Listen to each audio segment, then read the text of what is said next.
Hello guys, नमस्कार। आपके अपने YouTube channel SP sir classes में हार्दिक स्वागत है, अभिनंदन है। जी हाँ गाइस, आज हम एक नए विषय वस्तु को या पाठ्यक्रम को लेकर आए हैं जो कि सीटेट से संबंधित है। और सीटेट के मनोविज्ञान, बाल मनोविज्ञान से संबंधित जो प्रश्न देखने को मिलते हैं आपके, उससे बहुत ही महत्वपूर्ण प्रश्न एक बार ज़रूर देखिए। और जितने भी आपके सगे संबंधी भाई बहन जो भी लोग सीटेट की तैयारी कर रहे हैं, क्योंकि सीटेट का फॉर्म आ गया और सीटेट का एग्ज़ाम 8 फरवरी को है, जैसा कि नोटिफिकेशन में दिया हुआ है। और उसके अंतर्गत अगर आप तैयारी करना चाहते हैं और अपना सीडीपी मजबूत करना चाहते हैं तो इस वीडियो को इस तरह के वीडियो को देखने के लिए चैनल को सब्सक्राइब जरूर करें, लाइक करें, शेयर करें। क्योंकि मैं जो प्रश्न लेकर आ रहा हूँ उसको व्याख्या सहित आपके सामने लेकर आऊँगा और बहुत ही बेहतर तरीके से आपको बताने का प्रयास किया जाएगा। और जिससे आपका प्रश्न, नहीं कहते हैं कि हमको सीटेट का प्रश्न का आंसर चारों सही लगता है, लेकिन सही कौन ये पता नहीं चल पाता है। उस पर भी डिस्कशन करेंगे और आपको प्रश्न की तौर तरीका और उसके पैटर्न को भी समझाने का प्रयास किया जाएगा कि प्रश्न कैसे आ रहे हैं। ये जो प्रश्न है आपका प्रीवियस ईयर प्रश्न है जो एक बार देख लेंगे। उसके बाद देखने के बाद आपको अच्छा लगेगा तो मैं और भी इस तरह के प्रश्नों को लेकर आऊँगा। 1 से 5, एक क्लास 1 से 5 और 6 से 8 दोनों के लिए सीडीपी है। आप इसको ज़रूर देखें। जितने भी बीएड या बीटीसी के छात्र छात्राएँ सीटेट की तैयारी कर रहे हैं उनके लिए बहुत ही महत्वपूर्ण है। अगर आप नए हैं तो अपने इस चैनल को सब्सक्राइब करें, लाइक करें, शेयर करें। आइए चलते हैं प्रश्न पे। प्रश्न देखते हैं। कह रहा है, पहला प्रश्न आपके सामने है कि प्राथमिक स्तर पर एक शिक्षक में निम्न में से किससे सबसे महत्वपूर्ण विशेषता मानना चाहिए? किससे मानना चाहिए? क्या धैर्य और दृढ़ता, ऑप्शन बी शिक्षण पद्धतियाँ और विषयों का ज्ञान में दक्षता, अति मानक भाषा पढ़ाने में दक्षता, पढ़ाने की उत्सुकता। तो यह प्राथमिक में पूछ रहा है, यानी 1 से 5 तक की क्लास में पढ़ाने के लिए अध्यापक को सबसे महत्वपूर्ण विशेषता क्या होना चाहिए? क्या वो ये पहला ऑप्शन होगा, क्या दूसरा ऑप्शन होगा, क्या तीसरा होगा, क्या चौथा ऑप्शन होगा? तो माना यह जाता है कि जो 1 से 5 के छात्र होते हैं ना, उनको पढ़ाने के लिए अध्यापक को धैर्य की ज़रूरत रहती है। किसकी? तो धैर्य और दृढ़ता की ज़रूरत रहती है। बहुत सारे अध्यापक ऐसे होते हैं जिसको लगता है कि हम बच्चों को एक ही बार में सिखा देंगे। जो भी शिक्षा होगा वह बाल केंद्रित होगा, बालक उसमें महत्वपूर्ण होगा। आप उसमें अपने आप को महत्वपूर्ण साबित नहीं करेंगे। अध्यापक महत्वपूर्ण नहीं होगा उसमें। अध्यापक सिर्फ और सिर्फ एक मार्ग प्रशस्त और सीखने योग्य या सिखाने योग्य अध्यापक के तौर पे कार्य करेगा। बाकी आप छात्रों के हिसाब से छात्र गलतियां बहुत ज़्यादा कर रहे हैं तो बहुत सारे शिक्षक ऐसे देखने को मिलता है कि वह अपने धैर्य खो बैठते हैं और छात्रों पे अपना गुस्सा निकालते हैं और पीटते मारने लगते हैं। लेकिन ऐसा दंडनात्मक कार्रवाई आपको नहीं करनी है। आपको धैर्य और दृढ़ता बनाए रखना है, तभी आप उन बच्चों को बेसिक चीज़ों से जोड़ पाएंगे, उनकी नॉलेज को बेसिक इम्प्रूवमेंट कर पाएंगे और उनके ज्ञान में वृद्धि कर पाएंगे, या अपने आप को धैर्यवान बनाकर एक दृढ़ नहीं चलेंगे। जैसे आप कहते हैं ना कि घर का मकान बनाने से पहले नींव मजबूत करना जरूरी होता है, उसी प्रकार से बेसिक शिक्षा जो है वह एक नींव है। नींव मजबूत करने के लिए आपको धैर्य वाली शिक्षा लेना पड़ेगा। ठीक है, चलते हैं अगले प्रश्न पे। आज ये आपको कैसा लग रहा है एक बार अवश्य बताइएगा। ये चलते हैं नेक्स्ट प्रश्न में। ये देखिएगा, एक शिक्षक अपने लोकतांत्रिक स्वभाव के कारण, देख रहे हैं कितने बड़ा बड़ा प्रश्न है, विद्यार्थियों को पूरी कक्षा में कहीं बैठने की अनुमति देता है। कुछ विद्यार्थी एक साथ बैठते हैं और चर्चा करते हैं या सामूहिक पठन करते हैं, चुपचाप बैठकर अपने आप पढ़ते हैं। यह अभिभावक को पसंद नहीं आता।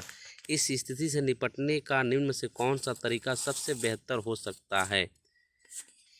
पढ़ रहे हैं तो क्या ऑप्शन ए अभिभावक को प्रधानाचार्य से अनुरोध करना चाहिए कि उनके बच्चों का अनुभाग अलग बदल दे?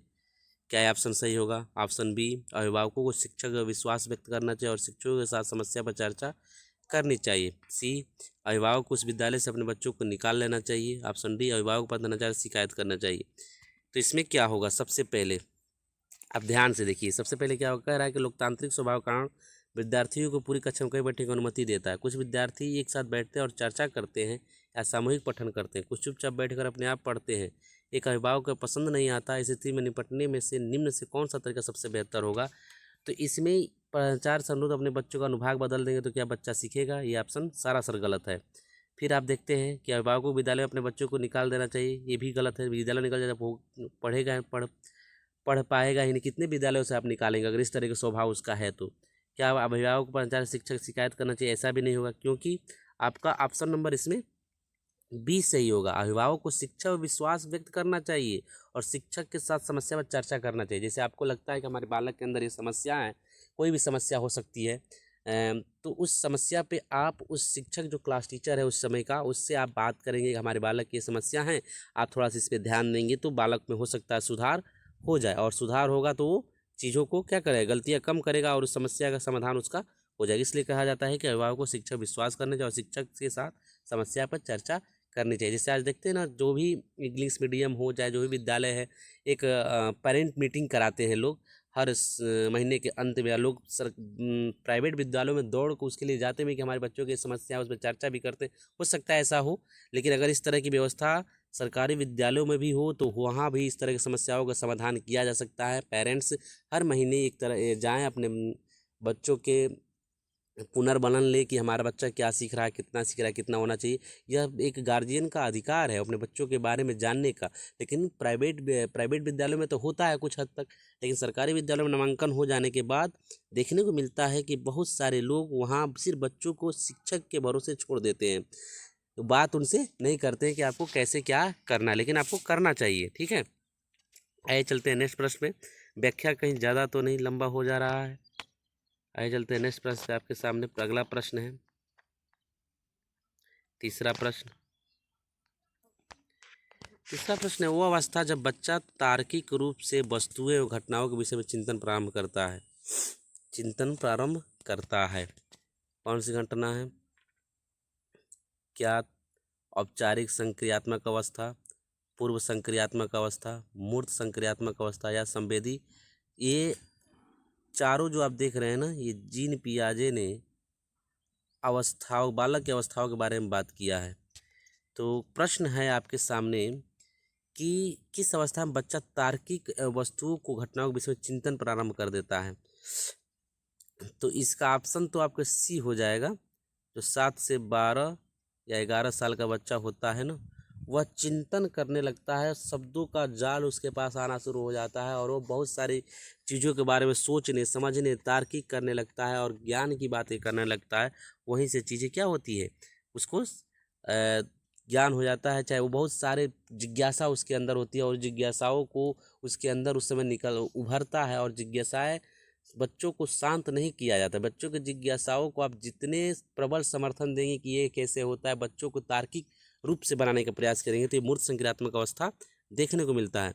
अब ऑप्शन ए देखते हैं। ऑप्शन ए है आपका कि औपचारिक संक्रियात्मक अवस्था। ये औपचारिक हो गया कि इसमें 12 से ऊपर की अवस्था हो जाएगा, नहीं जो 12 से ऊपर है ये किशोरावस्था में चला जाता है। इसमें मूर्त अवस्था के बाद से जो औपचारिक संक्रियात्मक अवस्था होती है उसमें और अतार्किक हो जाता। शब्द तो होते ही हैं, शब्द के साथ साथ भाव भी होते हैं, भावनाएं भी होती हैं, उसके साथ बहुत सारी घटनाएं भी गलती होती है। किशोरावस्था कहा जाता है, तूफान की अवस्था होती है, ऐसी अवस्था जिसमें बालक को रोकना मुमकिन होता है, इस अवस्था में पहुंच जाता है। फिर ये देखा जाता है 0 से 2 वर्ष संवेदीगामक, जिसमें बालक क्या होता है, संवेदों सीखता है। जैसे हम क्या करते हैं, बच्चों को चींटी काटते हैं तो रोना प्रारंभ कर देता है। रो कर कोई चीज़ व्यक्त करता है, अपनी भावनाओं को व्यक्त करने का प्रयास हो, रो कर व्यक्त करता है, ना कि शब्दों से व्यक्त करता है। ठीक है, आइए चलते हैं नेक्स्ट प्रश्न पे। चौथा प्रश्न आपके सामने, मन का मानचित्रण संबंधित है। मन का मानचित्रण किससे संबंधित? ऑप्शन है साहसिक कार्यों को क्रिया योजना से, मन का चित्र बनाने से, मन की क्रियाशीलता पर अनुसंधान से, बोझ बढ़ाने तकनीक से। तो क्या ऑप्शन सही होगा? कौन सा ऑप्शन लग रहा है गाइज, बताइए। तो क्या पहला ऑप्शन सही हो सकता है या दूसरा, मन का चित्र बनाने से या मन की क्रियाशीलता पर अनुसंधान से या बोझ बढ़ाने की तकनीक से? तो इसमें जाहिर सी बात है आपके सामने यह तीसरा प्रश्न, तीसरा ऑप्शन, ऑप्शन सी सही हो जाएगा। मन की क्रियाशीलता पर अनुसंधान, बच्चे के दिमाग में क्या चल रहा है उस पे हम क्या कर सकते हैं, मनोवैज्ञानिक लोग, मनोवैज्ञानिक जितने भी उस पे क्या करते हैं, रिसर्च करते हैं। तो क्या है, मन का मानचित्रण, यानी बालक के मन में ऐसी कौन सी व्याख्याएं चल रही, कौन सी बात चल रही, उसका अध्ययन करना ही मन का मानचित्रण कहा जाता है। इसलिए इसका सटीक ऑप्शन ऑप्शन नंबर सी होगा। आइए चलते हैं 5वें प्रश्न पे। विशेष रूप से प्राथमिक स्तर पर विद्यार्थियों की सीखने की संबंधित समस्याओं को संबंधित सबसे बेहतर तरीका क्या है? प्राथमिक स्तर पर विद्यार्थियों की सीखने संबंधी समस्याओं को संबोधित करने का सबसे बेहतर तरीका क्या है? तो आप कौन सा ऑप्शन कहेंगे? क्या ए महंगी और चमकदार सहायक सामग्री का प्रयोग, ऐसा सीखेंगे बच्चे? आप बताइए। सरल और रोचक पाठ्यपुस्तक का प्रयोग, क्या ये सही होगा? कहानी कथन पद्धति का प्रयोग करके सीखेंगे, या क्षमता के अनुरूप विभिन्न शिक्षण पद्धतियों का प्रयोग? आपको तो लग रहा है कि ए भी यही सही हो सकता है, किसी को लगेगा कि बी ही सही हो सकता है, किसी को लगता है कि कहानी द्वारा बच्चों को, क्योंकि दादा दादी कहानी सुनाते सही हो जाएगा, किसी को लगेगा डी। लेकिन इसका सटीक आंसर जो होगा आपका ऑप्शन नंबर डी, क्षमता के अनुरूप। अगर आप जा रहे हैं कक्षा 6 या 5 में जा रहे हैं तो उस कक्षा के क्षमता के अनुरूप क्या करते हैं, अपने शिक्षण पद्धतियों का प्रयोग करते हैं, जिससे बालक क्या करता है, सीखने में जो समस्या संबंधित होती है वो तरीका अपनाते हैं कि नहीं, इस तरह तो इस तकनीक से नहीं सीख रहा है तो ये तकनीक उसके आगे क्या करेगा, काम करेगा। और उस तकनीक के माध्यम से हम क्या करेंगे, बच्चों को अंदर तमाम तरह के शिक्षण पद्धतियों का प्रयोग करके उसके क्षमता के अनुरूप हम क्या कर सकते हैं, उसके बेहतर तरीका अपना सकते हैं। और बेहतर तरीका अपनाने से होगा ऑप्शन नंबर सी इसका सही हो जाएगा, डी सही होगा, सॉरी। क्षमता के अनुरूप विभिन्न शिक्षण पद्धतियों का प्रयोग किया जाएगा। क्लास के क्षमता के अनुरूप, बच्चों की क्षमता के अनुरूप विभिन्न शिक्षण पद्धतियों का प्रयोग करके बच्चों के अंदर बेहतर से बेहतर तकनीकी माध्यम से सिखाने का प्रयास करते हैं। ठीक है, आइए चलते हैं नेक्स्ट प्रश्न पे। इस तरह के प्रश्न बहुत देखने को आपको मिलेंगे। निम्न में से कौन सा शिक्षार्थियों से सृजनात्मकता का पोषण करता है? सृजनात्मकता का पोषण करता है, क्या ऑप्शन है? ऑप्शन ए प्रत्येक विद्यार्थी को अंतर्जात प्रतिभाओं का पोषण करने अवसर उपलब्ध कराना, विद्यालय जीवन के प्रारंभ में उपलब्धि लक्ष्य देना, परीक्षा में अच्छे अंक पर विद्यार्थियों को कोचिंग कराना, अच्छे शिक्षा व्यवहारिक मूल्यों को विद्यार्थियों को शिक्षण कराना। तो प्रश्न आपके सामने पूछ रहा है कि कौन सा शिक्षार्थियों में सृजनात्मकता का पोषण करता है? तो क्या ऑप्शन सही हो जाएगा? इसका ऑप्शन नंबर ए सही हो। कह रहा है प्रत्येक विद्यार्थी के अंतर्जात यानी अंतर्जात प्रतिभाव, यानी उनके अंदर छिपी प्रतिभाओं का पोषण करने का अवसर होता है। जैसे बहुत सारे बालक बचपन से ही उनके अंदर ऐसी प्रतिभा छिपी रहती है जिसको समय रहते अगर आप नहीं निकाल पाते हैं तो प्रतिभा क्या हो जाती है, दब जाती है। जैसे कोई बालक शुरू से ही बहुत अच्छा संगीत गा रहा हो और आपको लगता है कि संगीत नहीं गा पाएगा, इसको क्या ज़रूरत है आगे बढ़ने की, आगे पढ़ाइए, ये इंजीनियर बनाइए, डॉक्टर बनाइए, वकील बनाइए, आईएएस बनाइए, लेकिन वो संगीत में बेहतर करेगा। यानी अंतर्जात शक्तियाँ, अंदर छिपी प्रतिभाओं को निकाल कर उनका पोषण करना ही क्या है, सृजनता है। यानी नई नई क्रिएटिविटी उसके अंदर भरी है, उस क्रिएटिविटी के अंदर से वो चीज़ों को निकाल कर उनके सामने प्रस्तुति करना ही क्या है, प्रत्येक शिक्षार्थी अंतर्गत प्रतिभाओं को पोषण करना या अवसर उपलब्ध करना। यानी गा रहा है तो उसको गाने का अवसर देना, नई नई तकनीक से अगर कोई कार्य कर रहा है तो उसको तकनीकों को बढ़ावा देना, और उस बढ़ावापन से क्या होगा, वो आगे निखर जाएगा बालक। अगला प्रश्न आपके सामने है,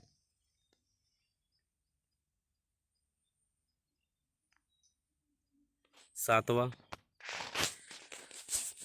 प्रश्नों का श्रृंखला कैसा लग रहा है गाइज, एक बार कमेंट बॉक्स में ज़रूर बताएं। अच्छा लग रहा है तो मैं आपके लिए सीटेट का एग्ज़ाम आपके बजट फरवरी में है, उसके अंदर का CDP और CDP और हिंदी और सोशल साइंस से संबंधित प्रश्न आपके सामने मैं लेकर आऊँगा, जिसमें आप देख सकते हैं कि अपने सीटेट की तैयारी को मजबूत कर सकते हैं। प्रैक्टिस सेट है, प्रैक्टिस सेट को देखते रहेंगे, पैटर्न को समझते रहेंगे। पैटर्न को जो लोग समझ लिए वो सीटेट उनके लिए बहुत ही आसान है। जो लोग पैटर्न को नहीं समझे 3 बार 4 बार 5 बार भी दे लेंगे तो सीटेट उनका क्लियर नहीं हो पाएगा, क्योंकि सीटेट का प्रश्न तथ्यों पर आधारित है, कंसेप्टों पर आधारित है। अगर अवधारणाओं को आप समझ रहे हैं, विचाराओं को समझ रहे हैं, तो आप प्रश्न को क्या करेंगे, कर ले जाएंगे। अर्थात रटने से उसमें प्रश्न आप क्लियर नहीं कर पाएंगे। ठीक है, इसलिए यहाँ देखते हैं अगला प्रश्न। पियाजे के अनुसार निम्नलिखित में कौन सी अवस्था बच्चों को अमूर्त संकल्पनाओं के विषय में तार्किक चिंतन करना आरंभ करता है। क्या ऑप्शन है? ए औपचारिक संक्रियात्मक अवस्था, ऑप्शन बी संवेदी प्रेरक अवस्था, ऑप्शन सी पूर्व संक्रियात्मक अवस्था, ऑप्शन डी मूर्त संक्रियात्मक अवस्था। क्या कह रहा है? कौन सी अवस्था बच्चों को अमूर्त संकल्पना, अमूर्त का मतलब होता ही है कि जिसका कुछ रूप, जिसका कोई आकार नहीं हो, तो उसका क्षेत्र व्यापक हो, बहुत ज़्यादा व्यापक क्षेत्र हो जाएगा। समझ रहे हैं? इतना व्यापक हो जाएगा कि उसके शब्द भंडार से लेकर हर क्षेत्र उसका बड़ा हो जाए। अर्थात इसमें ऑप्शन नंबर आपका कौन सा सही लग रहा है? ऑप्शन नंबर इसमें सही हो जाएगा ए, यानी 12 वर्ष से ऊपर, यानी 12 वर्ष से जो पियाजे ने 4 अवस्थाएं बताई है, संवेदी गामक 0 से 2 वर्ष, पूर्व संक्रियात्मक अवस्था 2 से 7 वर्ष, मूर्त संक्रियात्मक अवस्था 7 से 11 वर्ष और औपचारिक संक्रियात्मक अवस्था 12 वर्ष से ऊपर। यानी 12 वर्ष से ऊपर बालक क्या होगा? 12 से 16, 14, 20, 25 सब आ जाएंगे इसमें। तो वह अमूर्त चिंतन करता है। मूर्त एक सीमित दायरा है। मूर्त में 7 से 11 में वह सिर्फ अपनी कल्पना, उसमें जिज्ञासाएं आ जाती है। बच्चे जिज्ञासा करने लगते हैं कि हम ये करेंगे वो करेंगे 7 से 11 वर्ष में। लेकिन अमूर्त में बच्चे क्या करते हैं? उनके पास तमाम अपार संभावनाएं आ जाती है। इतनी संभावनाएं कि उसको वो करने के लिए तत्पर होता है, यानी उसका गिरोह बनना शुरू हो जाता है। वह किशोरावस्था में पहुंच जाता है। किशोरावस्था में वो ऐसी अवस्था उसके सामने आ जाती है, तूफान की अवस्था आ जाती है। वह ऐसी अवस्था आ जाती है कि विपरीत लिंग के प्रति आकर्षण भी उसका होता है। और इस अवस्था में वह अपने आप को ही हीरो मानना, किसी को आदर्श आइडियल मान बैठता है कि मैं इस हीरो के अंतर्गत हूँ, इसके अंतर्गत कॉपी करने लगता है। यह अवस्था औपचारिक संक्रियात्मक अवस्था के अंतर्गत होता है। इसमें संवेदी प्रेरक अवस्था इस संवेदों से सीखता है, अभावों से सीखता है, क्या कहते हैं, भावनात्मक चीज़ों से सीखता है। मूर्त संक्रियात्मक अवस्था इसमें वस्तु अस्थायित्व, तो 2 वर्ष के बाद बच्चे क्या होते हैं? ये हमारा सामान है, ये तुम्हारा नहीं है, ये मम्मी ये मेरा है, पापा ये मेरा है, ये आपका, मतलब वस्तु अस्थायित्व आ जाती है। उठना बैठना चलना घूमना फिरना इसमें आ जाता है। ठीक है, चलते हैं नेक्स्ट प्रश्न पे। आठवां आपके सामने है। प्रश्न क्या है? सीखना समृद्ध हो सकता है, सीखना समृद्ध हो सकता है तो कक्षा में अधिक से अधिक शिक्षण सामग्री प्रयोग किए जाए, ऐसे हो जाएगा क्या? ऐसा होगा? शिक्षा के विभिन्न प्रकार के व्याख्यान और स्पष्टीकरण से होगा। क्या कक्षा में आवधिक परीक्षाओं का अपेक्षित ध्यान दिया से होगा? डी वास्तविक दुनिया से उदाहरणों में कक्षा में लाया जाए जिसमें विद्यार्थी उस अंतःक्रिया और शिक्षक उस प्रक्रिया का क्या हो, सुगम बनाए। तो देखा जाता है ना, सीटेट में एक ट्रिक जरूर बैठाइएगा दिमाग में कि अगर इस तरह के प्रश्न आपको देखने को मिलते हैं तो सीटेट में देखा जाता है कि जो ऑप्शन बहुत लंबा दिख रहा हो, बहुत बड़ा दिखता हो, पढ़ने में थोड़ा सा जटिलताएं हैं, तो अक्सर देखा जाता है कि वह प्रश्न सही होता है, वह ऑप्शन नंबर क्या सही होता है। तो इसमें आप देख सकते हैं कि इसमें इसका जो सीखना समृद्धि हो यदि, तो छात्रों को सर्वप्रथम क्या किया जाएगा? तो वास्तविक दुनिया से उदाहरणों कक्षा में लाया जाए, उसमें विद्यार्थियों के एक दूसरे से अंतःक्रिया किया जाए और शिक्षक उस प्रक्रिया में सुगम बनाए। इसमें क्या होगा? सीखना समृद्ध हो सकता है, छात्र सीखने में क्या हो सकता है? तत्पर हो सकते हैं। और यही आपका ऑप्शन नंबर डी सही हो जाएगा। ठीक है, तो इसको ध्यान रखिए कि अक्सर देखा जाता है ना, जो ऑप्शन होता है जो लंबा है बड़ा है, वो कभी न 100 में से 90% चांस रहता है कि वो सही होता है। आइए अगला प्रश्न, 9वां प्रश्न आपके सामने है। 9वां प्रश्न आपके सामने, निम्न में से कौन से कथन को सीखने की प्रक्रिया की विशेषता नहीं मानना चाहिए? नहीं मानना चाहिए। देखिएगा, नहीं वाला प्रश्न को नहीं को गोला पहले कीजिए, नहीं मानना चाहिए। सीखना एक व्यापक प्रक्रिया है। सीखना एक लक्ष्योन्मुखी प्रक्रिया है। सीखना एक लक्ष्य, यानी हमेशा आप क्या, सीखने के लिए तत्पर रहते हैं कि नहीं आज ये सीखे तो कल से, यानी लक्ष्य बना होता है आपके अंदर। अनअधिगमक को सीखने की प्रक्रिया है, ये भी है। शैक्षिक संस्थान एकमात्र स्थान जहाँ अधिगम प्राप्त नहीं, ऐसा भी कुछ नहीं है कि आप सिर्फ विद्यालयों में ही सीख सकते हैं, ऐसा कुछ नहीं है। आप समुदायों में, वातावरणों में, पास पड़ोस में, दोस्तों से, मित्रों से, खेल के मैदानों में, हर जगह सीख सकते हैं। ऐसा नहीं है कि आप विद्यालय में ही जाएंगे तो बहुत बेहतर तरीका से सीख पाएंगे। तो ऑप्शन नंबर इसका क्या हो जाएगा? डी सही हो जाएगा। चलते हैं नेक्स्ट प्रश्न पे। नेक्स्ट प्रश्न आपके सामने है। 5वीं कक्षा के दृष्टिबाधित विद्यार्थी, ठीक है, 5वीं कक्षा के दृष्टिबाधित विद्यार्थी के माता पिता और मित्रों को उनको दैनिक कार्यों को कराने की सहायता की जानी चाहिए। के साथ कक्षा में समान रूप से व्यवहार किया जाना चाहिए और श्रव्य दृश्य के माध्यम से सहायता उपलब्ध करनी चाहिए। के साथ कक्षा में विशेष व्यवहार किया जाना चाहिए। डी निचले स्तर कार्य को छूट मिलनी चाहिए। तो इसमें कौन सा होगा? जो दृष्टिबाधित है उसके साथ किस प्रकार का व्यवहार होगा? तो क्या option A, option B, option C, option D? तो इसमें आप देखते हैं कि विद्यार्थी के साथ कक्षा में समान रूप से व्यवहार किया जाना चाहिए और श्रव्य सीडी के माध्यम से उपलब्ध कराया जाने, यानी देख नहीं सकता है तो जो श्रव्य मीन्स क्या होता है? सुनना। सीडी लगाकर उसको सुनने से, वो सुनकर ही उसको चीज़ को क्या करेगा? समझेगा, चिंतन करेगा, मंथन करेगा, हो सकता है याद भी करेगा। तो ऑप्शन नंबर आपका क्या हो जाएगा? बी सही हो जाएगा। 10 नंबर प्रश्न हो गया। अब आइए चलते हैं 11 नंबर प्रश्न। निम्न में से कौन से बच्चे के सामाजिक मनोविज्ञान का स्वतः का संबंध नहीं है? क्या संवेगात्मक सुरक्षा की आवश्यकता? ऑप्शन बी शरीर में अवशिष्ट पदार्थों को नियमित रूप से बाहर निकालना। सी सानिध्य संगीत की आवश्यकता। ऑप्शन डी सामाजिक अनुमोदन या सराहना की आवश्यकता। तो इसका ऑप्शन नंबर आपका बी सही हो जाएगा। ऑप्शन नंबर बी सही हो जाएगा, शरीर के अवशिष्ट पदार्थों को नियमित रूप से बाहर निकालना। ठीक है, चलते हैं नेक्स्ट प्रश्न पे। 12 वह कौन सा स्थान, वीडियो लंबा होगा क्योंकि 25 प्रश्न आज आपके सामने हम सीडीपी का लेकर आए, बाल मनोविज्ञान का लेकर आ रहे हैं, जिसमें प्रश्न लंबा जाए क्योंकि व्याख्या भी है, इसमें समझाना भी है, बताना भी। तो इसको आप देख सकते हैं, स्किप करके देखेंगे तो आप चीज़ों को समझ नहीं पाएंगे। जो चीज़ें आपको समझ में ना आ रही है तो एक बार कमेंट बॉक्स में ज़रूर पूछें, उसका समाधान अवश्य किया जाएगा। ठीक है, चलते हैं 12वें नंबर क्वेश्चन। वह कौन सा स्थान है जहाँ बच्चे की संज्ञानात्मक विकास को सबसे बेहतर तरीके से परिभाषित किया जा सकता है? ऑप्शन ए क्या? विद्यालय और कक्षा पर्यावरण, सभागार, घर, खेल का मैदान। किसका कह रहा है? संज्ञानात्मक, व्यवहारिक पक्ष को नहीं, संज्ञानात्मक पक्ष, कॉग्निटिव जो थ्योरी है उसको वो व्याख्यानित करने का, यानी उसके जो संज्ञान में है उस चीज़ को कौन सबसे ज़्यादा पकड़ेगा, उसके अंदर जो समाहित उसकी चीज़ को कौन पकड़ेगा? वह विद्यालय और कक्षा पर्यावरण पकड़ेगा। ऑप्शन नंबर ए इसका सही होगा। खेल के मैदान में व्यवहारिक पक्ष पर ज़्यादा ध्यान दिया जाए, घर में उसके शैक्षिक माहौल पर नहीं लेकिन सामाजिक माहौल पर ज़्यादा ध्यान दिया जाएगा, और सभागार में वह चीज़ों को अपने तरफ से प्रस्तुत करने का प्रयास करता है, इसलिए ऑप्शन नंबर इसका ये सही हो जाएगा, संज्ञानात्मक चीज़ है। 13 नंबर आपके सामने प्रश्न है। 13 नंबर प्रश्न है, कह रहा है डैश डैश को एक अभिप्रेरित शिक्षण का संकेत माना जाता है। क्या माना जाएगा? को एक अभिप्रेरित शिक्षण का संकेत माना जाता है। शिक्षक द्वारा दिए गए उपचारात्मक कार्य, विद्यार्थियों द्वारा प्रश्न पूछा, कक्षा में एकदम खामोशी, कक्षा में अधिकतम उपस्थिति।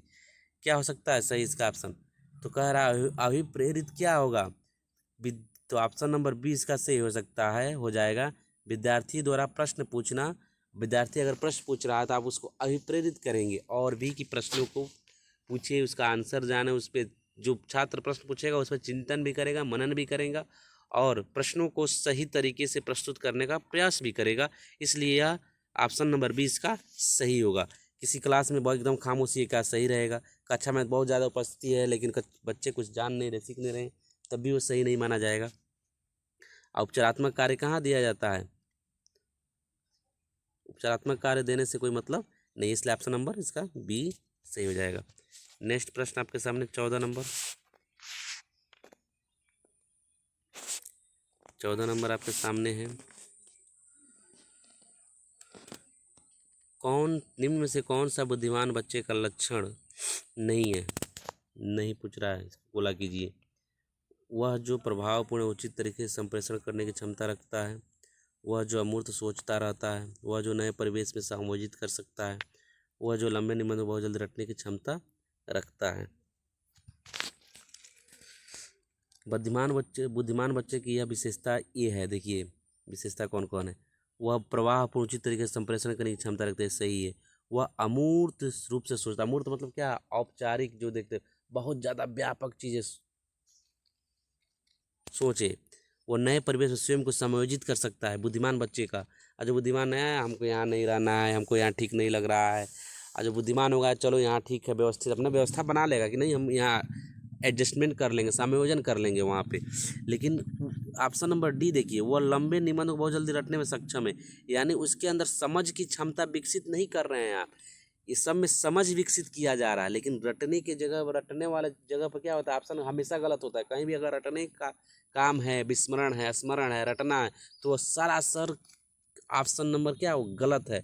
छात्र बुद्धिमान है, बहुत ज़्यादा रट रहा है। जैसे आप 3 इडियट मूवी देखते हैं, मूवी में क्या करता है, जो उसमें रंचो चतुर्लिंगम है, वो कहता है हम रट लेंगे, याद कर लेंगे, वो समझने की कोशिश नहीं करता है, भाषण गलत का सलत देने का प्रयास करना शुरू कर देता है। इसलिए रटना नहीं है। बुद्धिमान बच्चा है, रट लेगा तो ठीक है, लेकिन रटने से उसका चिंतन नहीं बढ़ेगा, समझ नहीं बढ़ेगा। जब समझ नहीं बढ़ेगा तो वह गलत सलत भी रट कर चीज़ों को बताना का प्रयास करेगा। इसलिए ऑप्शन नंबर इसका क्या हो जाएगा, डी सही होगा। आइए चलते हैं नेक्स्ट प्रश्न पे।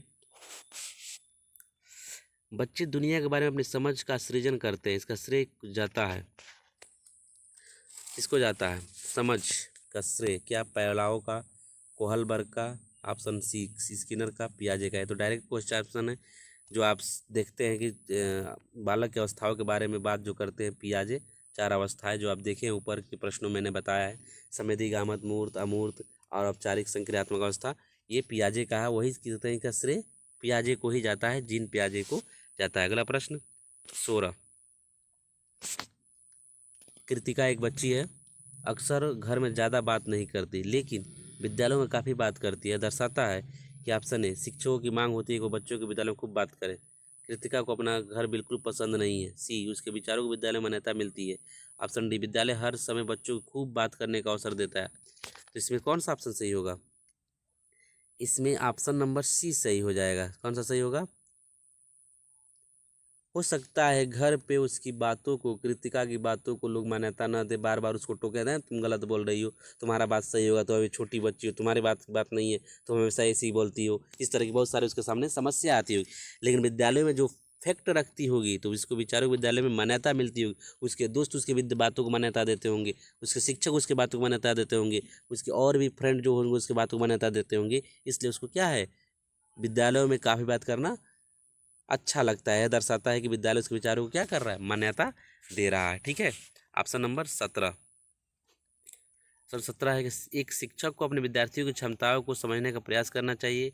निम्न में कौन सा क्षेत्र उस उद्देश्य का संबंध है, कौन सा संबंध है, क्या सामाजिक दर्शन, मीडिया मनोवैज्ञानिक, शिक्षा मनोवैज्ञानिक, शिक्षा समझ। यानी कह रहा है एक शिक्षक को अपनी विद्यार्थियों की क्षमताओं को समझने का प्रयास करना चाहिए। कौन सा, तो एक शिक्षक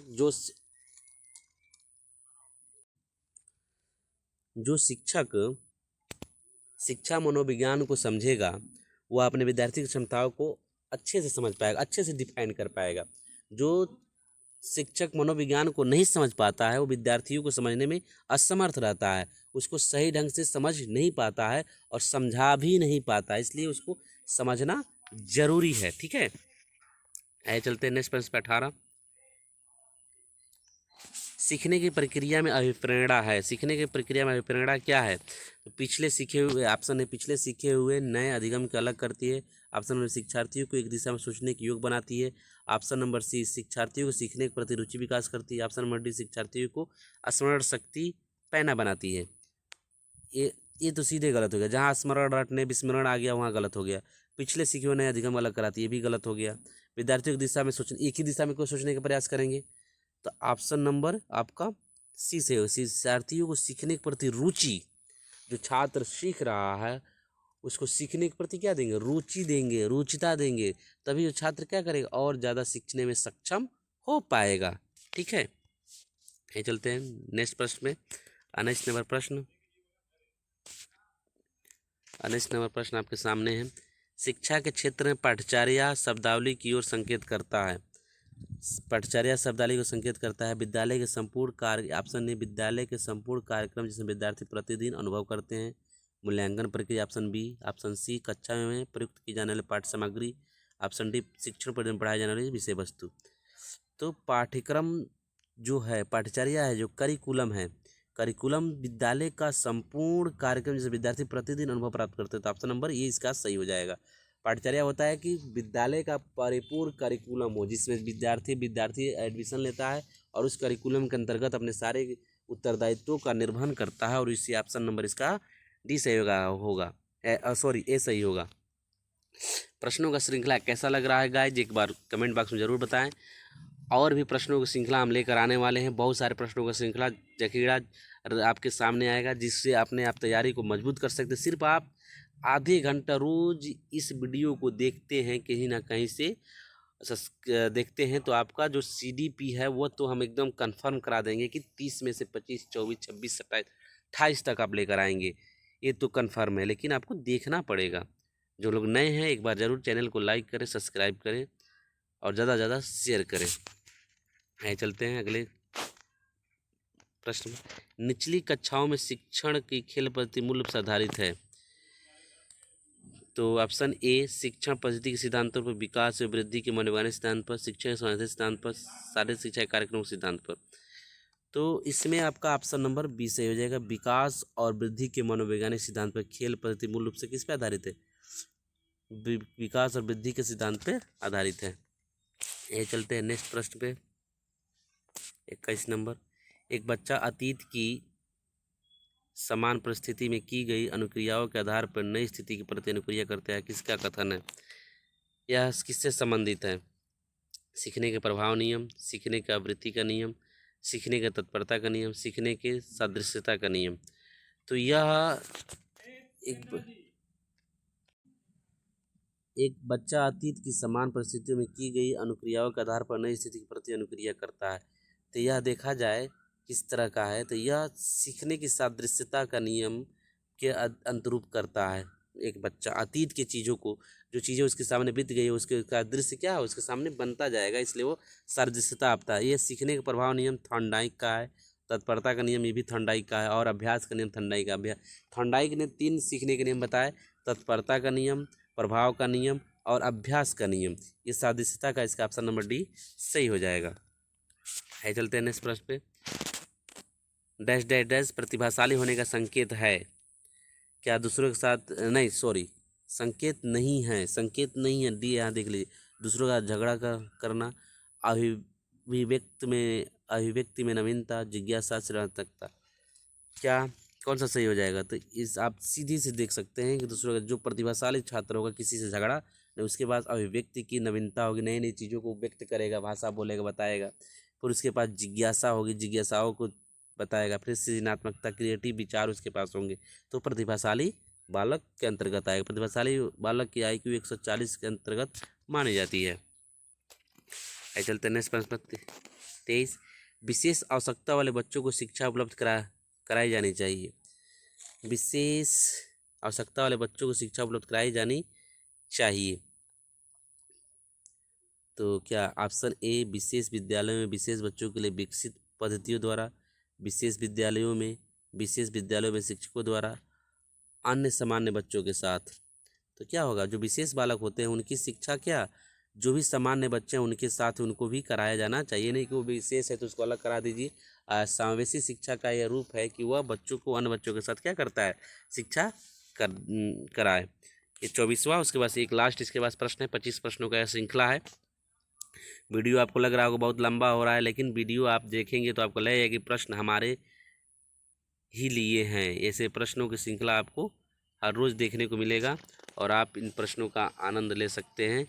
एक बार चैनल को लाइक और सब्सक्राइब जरूर करें, सब्सक्राइब करके बेल आइकन दबाएं, क्योंकि आपको रोज़ इसका नोटिफिकेशन मिलते रहे और आप वीडियो को लेते रहें, वीडियो का आनंद लेते रहें। ठीक है, यह वीडियो आपके लिए सीटेट में बहुत ही काम करने वाला है। आइए अगला प्रश्न। आकलन को उपयोगी और रोचक प्रक्रिया बनाने के लिए के प्रति सचेत होना चाहिए।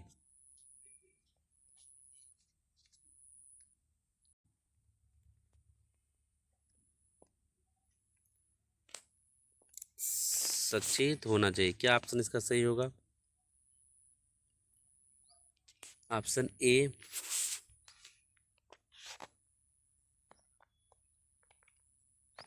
ऑप्शन ए आपके सामने है, विद्यार्थियों को बुद्धिमान और औसत विद्यार्थी की उपाधि देना। ऑप्शन बी शैक्षिक और सह शैक्षिक विद्यार्थियों को सीखने के बारे में जानकारी प्राप्त करने के विधित तरीकों को प्रयोग करना।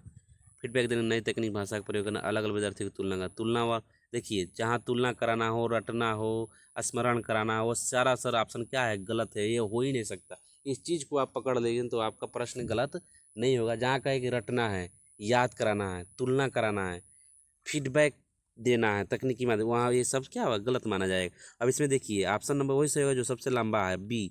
शैक्षिक और शैक्षिक क्षेत्रों में विद्यार्थियों को सीखने के बारे में जानकारी प्राप्त करने के लिए विविध तरीकों का प्रयोग करना, ये ऑप्शन नंबर बी आपका सही हो जाएगा। आज का अंतिम प्रश्न,